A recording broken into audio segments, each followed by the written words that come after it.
What does it take to establish a brand? What does a brand mean?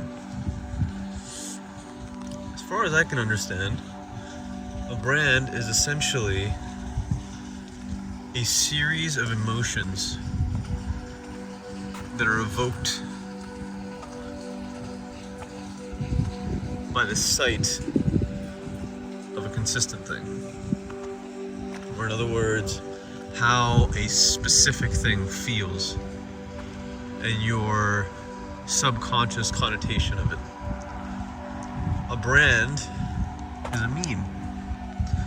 Brand is a way of thinking. That's at least what I've understood about it so far, as I continue to construct this brand for emotional intelligence. And see myself sometimes separated from it, which I hear is actually a healthy thing to do. And I can understand why.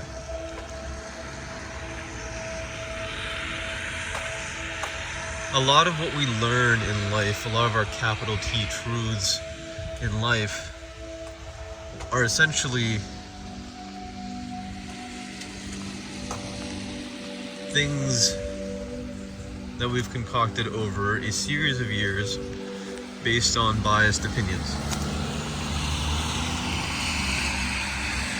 But when we dig deeper, when we are surrounded by others that have opinions, and we start to round our opinions out, we stumble across things that contradict. Things that make us question our logic, our motives. And hopefully these things come around enough to make us into beings that understand reality, hopefully as it is.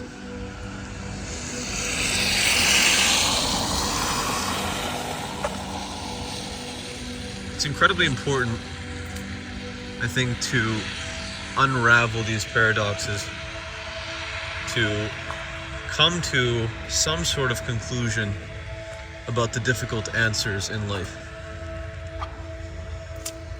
Because oftentimes, one sentence doesn't really do it. Oftentimes, you can apply a single sentence to many, many situations.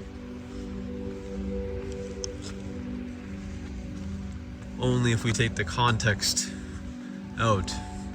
Only if we delude ourselves into believing that we can actually say a picture, that we can say a feeling. A realistic view of the world requires both of those understandings. Put as many words as we can to hopefully depict the idea accurately to other human beings or to ourselves if we're trying to parse something through.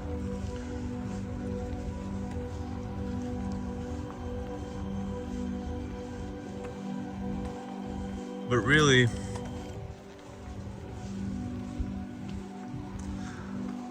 the paradoxes need to be broken down. They need to be broken down into their simplest components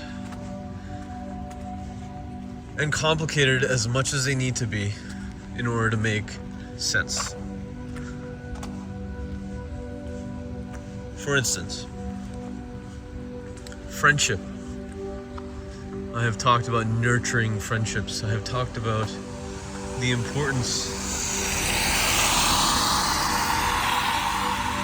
of creating community, of creating meaning in our relationships. Sure. But I've also talked about breaking it off. About the father that talks to the son and says, remember that guy that drowned in that flood? And the son says, yeah. The father says to him, I wouldn't have drowned. The son says, why not? You crazy? The father said, I'd chop off my own leg because life is worth more.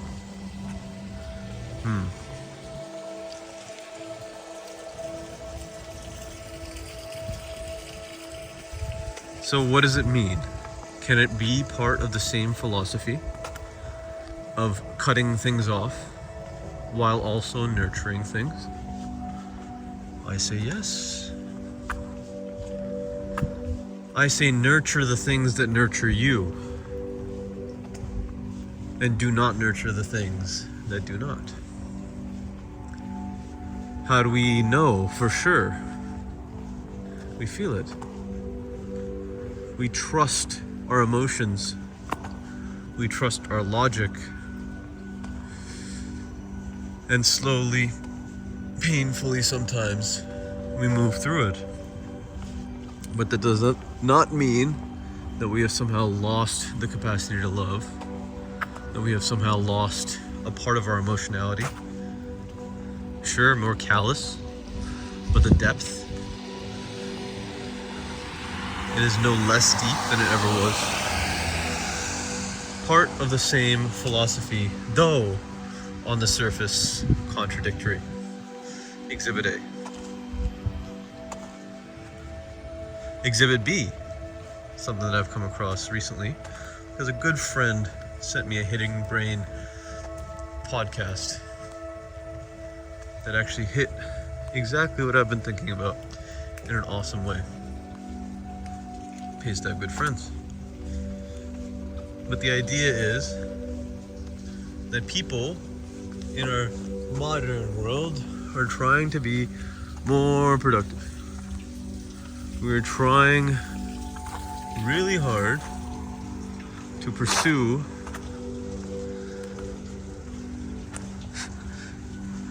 the things that, in quotations, the successful people are telling us to do. Though many successful people are incredibly sad. Successful, in quotations. The pursuit of productivity requires consistent daily motivation, daily attention, and long-term planning. But I suppose we can just break down the first one. The daily commitments. Okay. Well, to be emotionally sound, to come up with some of the greatest ideas in the world,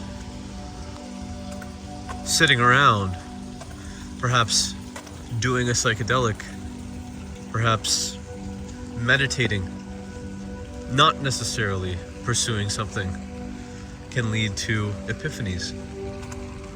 Can these two things be part of the same philosophy? Well, yes. In fact, they have to be.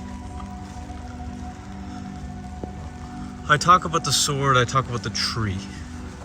What is strength? Which one would you want, Catalyst? The strength to adapt, or the strength to cut? Or do you want them both?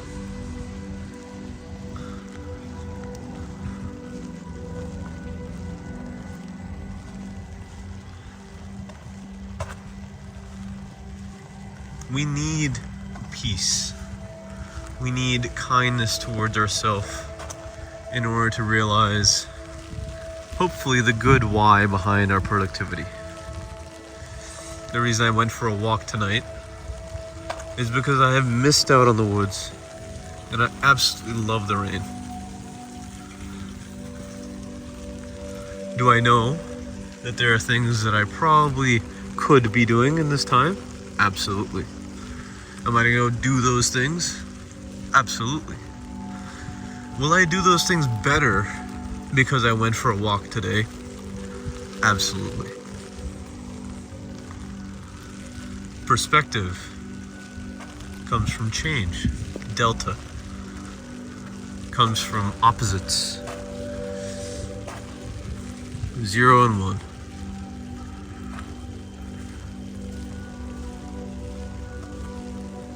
Philosophies can exist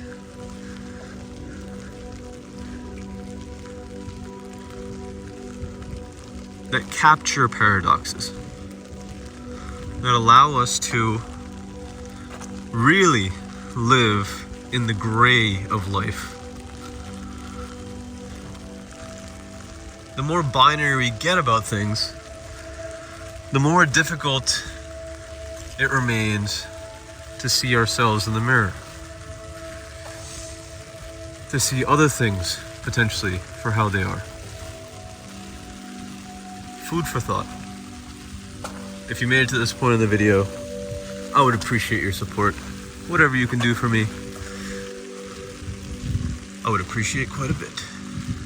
I'm sure a video is going to pop up around this time that you can click on and your brain can potentially enjoy. Actualize your potential, Catalyst.